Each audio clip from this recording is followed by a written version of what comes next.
இல்லலாம் இட்லிக்கும் பஜ்ஜி போண்டாவுக்கும் சாப்பிட்ற மாதிரி தண்ணியான ஒரு சட்னி கொடுப்பாங்க. நல்லா காரசாரமாக ரொம்பவே சூப்பராக இருக்கும் அதோட டேஸ்ட்டு.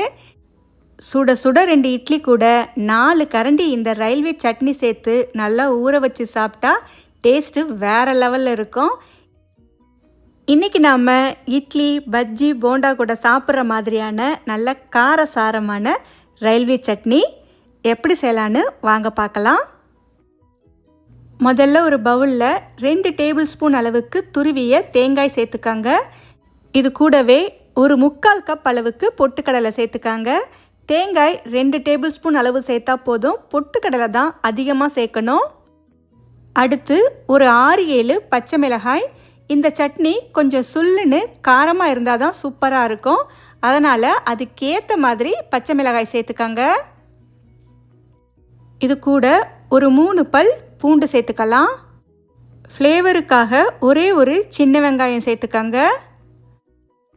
ஒரு சின்ன துண்டு இஞ்சியை நறுக்கி சேர்த்துக்கலாம். கூடவே ஒரு சின்ன துண்டு புளி சேர்த்துக்கங்க. புளி அதிகம் சேர்க்காம ரொம்ப கொஞ்சமாக சேர்த்தாலே போதும். சட்னிக்கு தேவையான அளவு கல்லுப்பு சேர்த்துக்கங்க.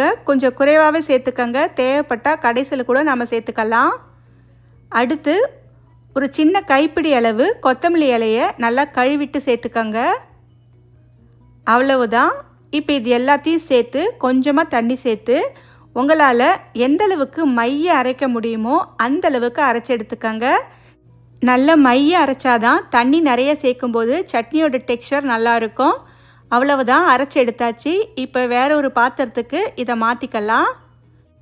இப்போ மிக்ஸி ஜாரில் தண்ணி சேர்த்து ஒரு முறை அலசி இப்போ இதில் சேர்த்துக்கலாம். கூடவே இன்னும் ஒரு 1/2 கப் அளவு தண்ணி சேர்த்துக்கலாம். சட்னியோட கன்சிஸ்டன்சி இந்த அளவுக்கு இருக்கணும். இந்த சமயத்தில் உப்பு சரியாக இருக்கான்னு செக் பண்ணி பார்த்துட்டு தேவைப்பட்டால் சேர்த்துக்கங்க. அவ்வளவுதான், நமக்கு சட்னி ரெடி ஆகிடுச்சு. அடுத்து இதுக்கு தாளிப்பு ரெடி பண்ணிக்கலாம். அதுக்கு ஒரு பேனில் 2 ஸ்பூன் எண்ணெய் சேர்த்துக்கங்க. எண்ணெய் லேசாக சூடானதும் ஒரு 1/2 ஸ்பூன் கடுகு சேர்த்து தாளிச்சுக்கங்க. கடுகு நல்லா பொரிஞ்சு வரட்டும். அடுத்து இதில் ஒரு 1/4 ஸ்பூன் அளவுக்கு உளுத்தம்பருப்பு சேர்த்துக்கலாம். உளுத்தம்பருப்பை சேர்த்து அதுவுமே லேசாக செவக்கிற வரைக்கும் கலந்து விட்டுக்கங்க. அடுத்து 2 காஞ்ச மிளகாயை கிள்ளி சேர்த்துக்கங்க. இந்த மிளகாய் லேசாக செவக்கட்டும். கடைசியாக ஒரு கொத்து கருவேப்பிலை சேர்த்து ஒரே ஒரு முறை நல்லா கலந்து விட்டுக்கலாம். அவ்வளவுதான், தாளிப்பு ரெடி ஆயிடுச்சு. இப்போ இந்த தாளிப்பை நாம் கரைச்சி வச்ச சட்னியில் சேர்த்துக்கலாம். சட்னியில் சேர்த்து ஒரு முறை நல்லா கலந்து விட்டுக்கங்க. சட்னியோட கலரும் டெக்ஸ்சரும் பார்க்குறதுக்கே சூப்பராக இருக்குது. டேஸ்ட்டும் ரொம்பவே நல்லாயிருக்கும். அவ்வளவுதான் ஃப்ரெண்ட்ஸ், நல்ல காரசாரமான ரயில்வே சட்னி இல்லைன்னா தண்ணி சட்னி சூப்பராக ரெடி பண்ணிட்டோம். இதை சுட சுட இட்லி கூட பஜ்ஜி போண்டா கூட ரொம்பவே நல்லாயிருக்கும். 2 இட்லிக்கு 4 கரண்டி சட்னி கொடுத்தாலும் பத்தாது. அந்தளவுக்கு இட்லியில் சட்னியை ஊற வச்சு சாப்பிட்டா வேறு லெவலில் இருக்கும்.